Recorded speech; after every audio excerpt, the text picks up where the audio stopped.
What's good? What's good? What's good? Welcome to the Nothing But Sports video blog. As y'all can see, I'm a little tired. This is the NFL draft blog that I'm finna do for y'all. Who I thought was the winners in the first round. I know I haven't been on here in a while. I apologize for that. I was starting the So Official Sports Briefs on Trendsetter TV, Nothing But Sports Radio. A lot going on, but I will be here every week to do a Nothing But Sports video blog just for you, just for y'all out there. I'm saying you. I'm talking to one person. But I'm going to break down the draft real quick. Your boy Truex, I think the first round was very interesting. I think most fans out there would agree. Well, let's just get right on in. With the first overall pick, Jadeveon Clowney went to Houston. I think it was pretty obvious.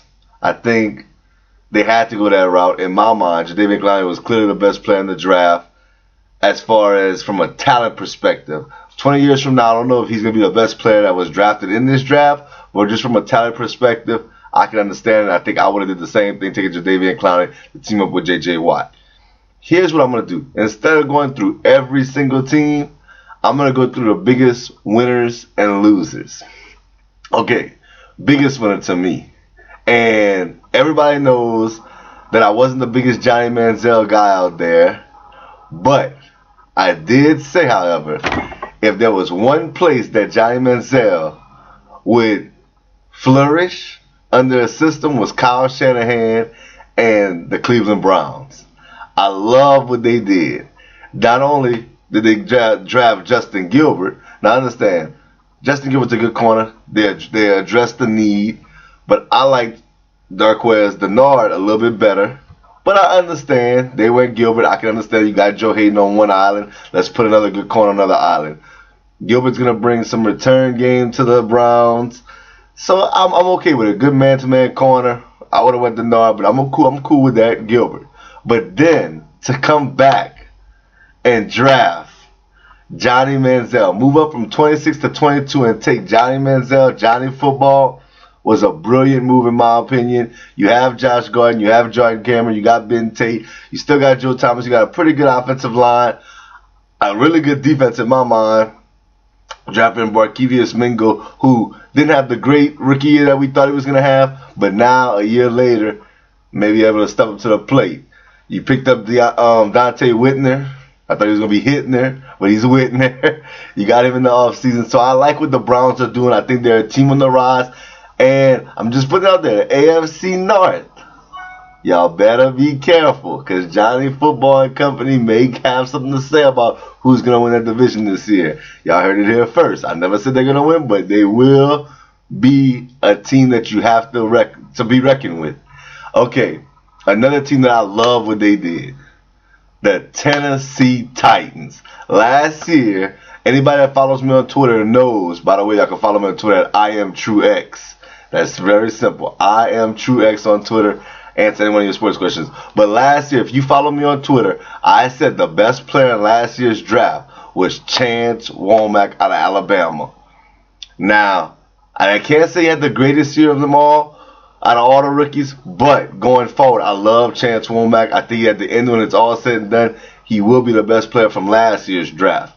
But then to add another beast on the offensive line, and Taylor Lewan was a great pick to me in with Tennessee. Now, of course, Tennessee has some other positions that they need to address, and I think they will in the second, third, fourth, fifth, and sixth, and seventh, and so on rounds. And you still got some free agents that they can go out and sign. But just the future, they're building in the trenches, and I respect that so much, because that's where you win at, in the trenches. The teams that I wasn't so high on. Now listen, I know y'all can see I'm wearing a New Orleans Saints hat. And I love Brandon Cooks. And I love the New Orleans Saints. And I think that he can do great things for the Saints. But, and there's a big but here, I wouldn't have took Brandon Cooks. We moved up to 20 to take Brandon Cooks, who I think can be a really good player. But I think we should have addressed our cornerback situation. Like I said, Darqueze Dennard is still on the board. You have Keenan Lewis, who is nice. You got Kenny Vaccaro in the secondary. You got Jarius Byrd. You picked up Champ Bailey, who is more of a mentor in my mind. I've said that before on radio. So Champ Bailey is your mentor. You got P. Rob coming back, but P. Rob is coming off a serious injury. Then you got Raphael Bush, but to me, Raphael Bush is more of a safety. I mean, he can play. I know people try to play him in different spots, Rob Ryan, but at the end of the day, he's more of a safety. You needed a corner that would come up, press man to man. Darqueze Dennard would have been the perfect pick to me, and we could have got somebody like a DeAnthony Thomas, maybe like in the third round, second, third, maybe even later on, depending on how far he drops. Then you could have got maybe a Marquise Lee. You could have maybe moved up in the second round. Marquise Lee is still on the board in the second round. I just really wish we would have went with the corner. That's why I say, all in all, I'm not calling the Saints losers for taking Brandon Cooks, because I kind of understand it, but I feel like we could have went in a different position. We should have went corner. Corner was our need, and that's the one we should have went after. Dennard is a great player in my mind. The best cover corner in the draft in my mind. I know people like Gilbert. I know people like Fuller, Roby. I like Dennard. I think he's the best in press man, and he played for Michigan State. And we saw Michigan State's defense play last year. Now, another team that I wasn't so happy with their draft is very clear in my mind, and I know everybody's probably thinking it. The Jacksonville Jaguars. Now, Blake Bortles may turn out to be very good, but you had Sammy Watkins on the board. Shout out to Buffalo for taking him. I think that was a great pick for Buffalo. I didn't include them in my winners, but y'all were definitely winners. I just don't understand y'all trading Stevie Johnson to the 49ers, but that is what it is. But the Jaguars take Bortles, and then this is what makes them losers in the draft to me. They say they're not going to start him. You take him number 3 overall and you don't start Blake Bortles? He's not your starting quarterback this upcoming year? I just don't get it.